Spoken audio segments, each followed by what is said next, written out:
Lord, always guide me. Lord, thank you for this day. Thank you for another day. Alam ko na marami na namang opportunity ang darating sa araw na ito. Alam kong darating na ang pagkakataon na inaantay ko, Lord. Panginoon, bigyan mo ako ng direksyon ngayong araw.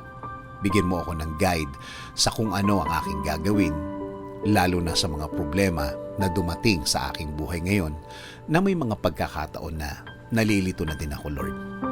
Ibigay mo po sa way ko ang mga sagot at solusyon sa mga dalahin ko ngayon, Panginoon. Ilayo mo po ako sa mga pagkakataon at mga tao na naglalayo sa akin sa sagot ninyo sa aking mga problema, Lord. Ilagay niyo po ang mga tamang impluwensya sa aking araw-araw, Lord. Mga tamang tao na mag-i-inspire sa akin. Mas magbibigay ng mga paliwanag tungkol po sa buhay at lalong-lalo na sa inyong presensya at pagmamahal. Ilayo niyo po ako sa mga maling tao na ito dahil minsan nakakadagdag po sila sa aking problemang kinakaharap.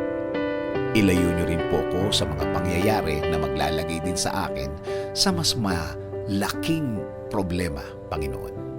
Panginoon, itinataas ko din po ang aking pamilya. Bigyan niyo po sila ng pagmamahal. Bigyan niyo po sila ng proteksyon. Bigyan niyo po sila ng mga tamang daan at pagkakataon. Ilayo niyo po sila sa masama. Kasama din po sa aking dasal na ito, Lord, ang aking bayan. Alagaan at bigyan niyo din po ng direction at guidance ang mga namumuno.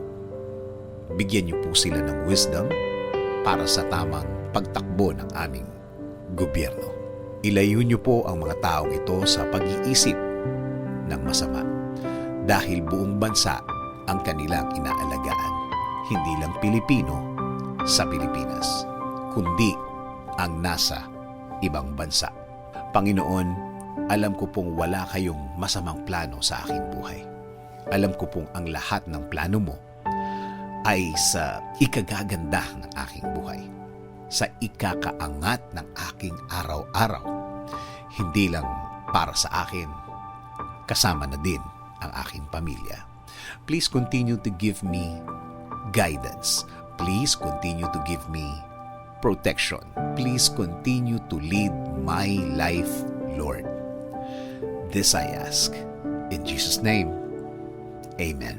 Sabi nga sa Isaiah 30:21, whether you turn to the right or to the left, your ears will hear a voice behind you, saying, "This is the way. Walk in it."